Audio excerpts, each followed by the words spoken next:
Income tax department ने मायावती के भाई आनंद कुमार के खिलाफ बड़ी कार्रवाई की है। इनकम टैक्स ने आनंद की करोड़ों की जायदाद को जब्त कर लिया है।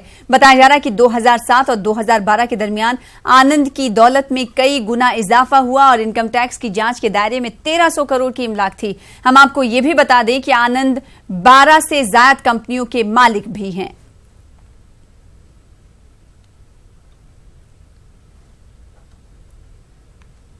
यूपी के रामपुर से समाजवादी पार्टी के रुकने पार्लियामेंट आजम खान के खिलाफ कई मुकदमा दर्ज किए गए हैं। आजम खान और साबिक सीईओ सिटी अल हसन पर 8 मुकदमे दर्ज हैं। किसानों की जमीन पर कब्जा करके इसे जौहर यूनिवर्सिटी की अराजी में मिलाने का इन पर इल्जाम है। आजम खान पर दफा 384, दफा 342 और दफा 506 के तहत मुकदमा दर्ज किए गए हैं। आजम खान और अल हसन पर अब तक कुल 13 मुकदमे दर्ज हुए हैं। इनके खिलाफ ये मुकदमा थाना अजीम नगर में दर्ज किए गए हैं।